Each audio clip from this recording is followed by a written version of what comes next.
Chlorophytum camosum. Todd told me that. Latin for the stupid old spider plant. He was funny that first month. February 1979. Sort of lost in himself, and poor me. Poor little me with my poor broken back. Boo-hoo. The hardest part is learning the rules. The thing is, as old timers, we get used to them over the years, and I've been here since I was 17. Funny to think about it, really. 18 years. And they come and they go, some of them die. I mean, we die, and the staff don't like to talk about it. Linda, I used to share a room with her. She said they've killed people. I mean, it's easy to let someone slip into the bath when they can't hold themselves up.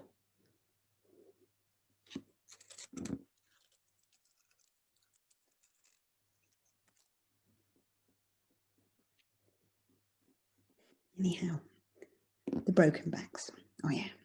Well, they come into this Colditz as adults, all shocked that the world out there doesn't want them damaged. And there's the staff to get used to, the creeps, men and women who try and touch you up, the care nurses who tell you that you stink, the matron who makes us go to bed at 9 p.m. because the staff want to doss off early, the care nurses who won't help you to the toilet, not in time. Then when you have an accident, she hits you, screams, "You're dirty and lazy," and now you will sit in your filthy shit all night.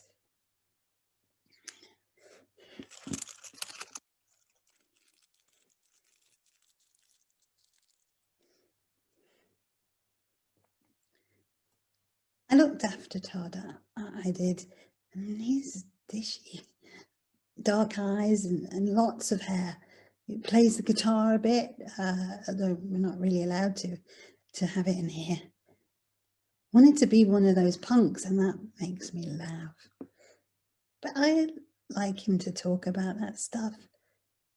Anyway, I never really thought things would develop, you know? I feel like a silly teenager. I don't know anything. I've never done anything, not this stuff, not sex, not love.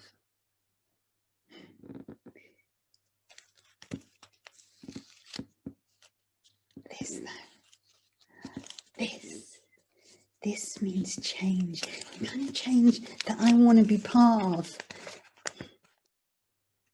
Todd, he sings to me sometimes, punk songs about freedom and revolution. And a handicapped man got into the Guardian newspaper. He did, Paul Hunt, and it's the revolution. I mean, it is, I can feel it, a proper revolution for disabled people. Linda, she's in the next room to me now. Her sister gave her the newspaper clipping to her because it had the word handicapped in it. She thought that she liked it. Oh, we had a good laugh about that. Who cares? I copied down every word and I want to look at it every other minute. I want to write to Paul Hunt and tell him.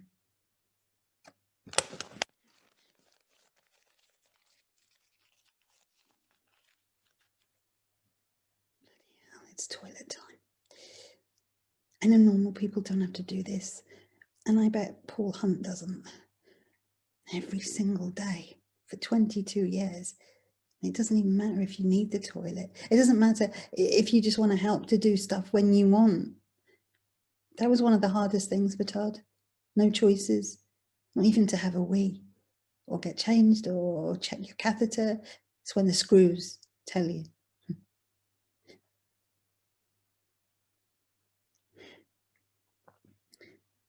When Todd got over his whining, well, we all went into the day room with some beer that Linda's sister had snuck in. He had a laugh, telling Todd the secret lingo we have. Stuff that helps us get by, you know. The home is Colditz, after that prison in the war. The staff is screws like they have in any prison.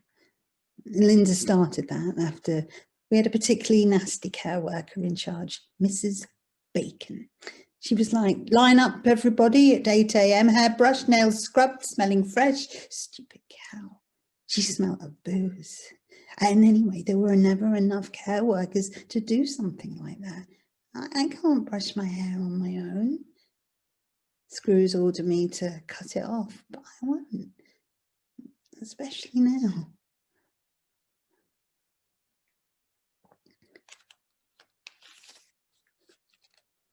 More than anything, I'd love to sleep with Todd. I don't mean, you know, to do stuff. Not yet anyway, but just to get snuggled in. I'd never get cold again. I tried.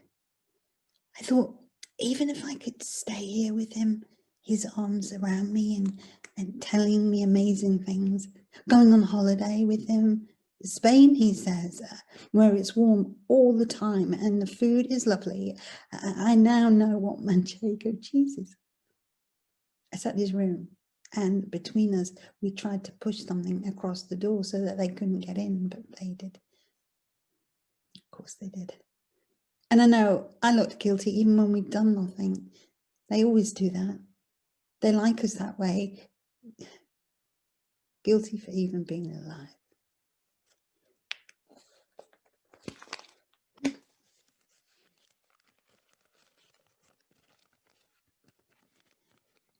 Severely physically handicapped, many of whom find themselves in isolated and unsuitable institutions where their views are ignored.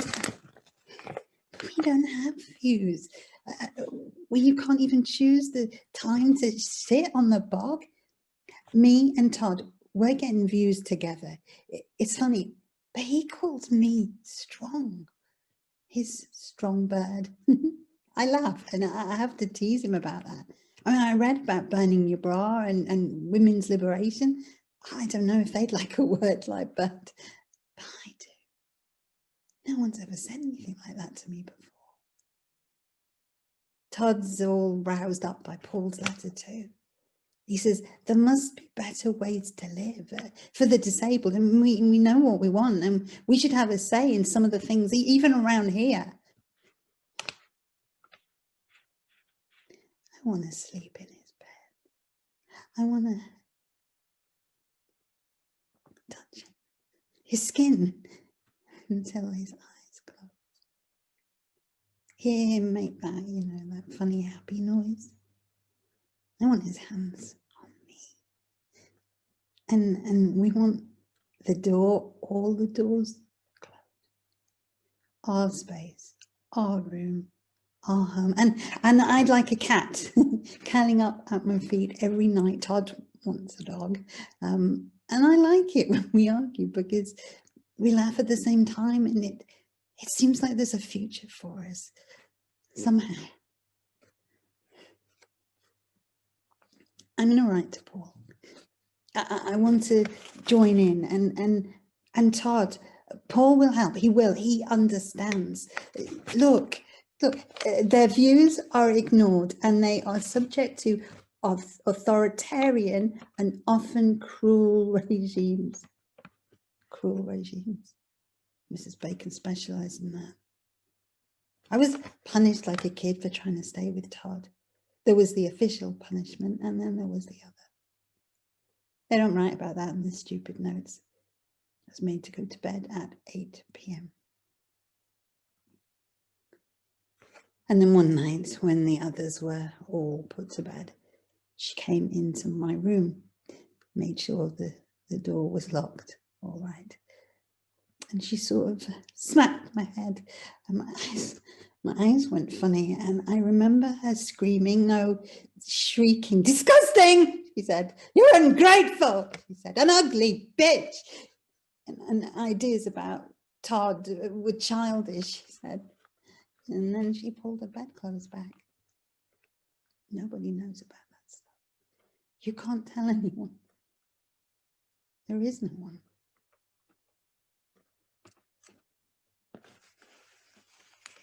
I told Todd eventually. His face went red, tight, like something was going to burst out of him.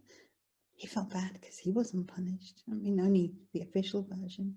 Because his dad visited every Sunday and took Todd out. So he would have seen if there were new marks on him. I am proposing a consumer group. The views of actual and potential residents of these successors to the workhouse. We hope in particular to formulate and publicise plans for alternative kinds of care. I'm writing to Paul tonight. I should have some paper left if no one's nicked it. Nice pale blue paper. Mum sent it to me when she had to cancel her last visit. I know what alternative kind of care I want to start with. One where me and Todd can be together, where we can do what we want, even get married, because I know he wants to. And there will be that cat and the dog and roses, hyacinths when it's spring, like Nan always has.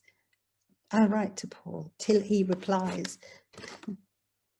I'll tell him that we want to be together, me and Todd. And I might even tell him that I'm not having any bloody chlorophotum chemosum, not anywhere near where we live.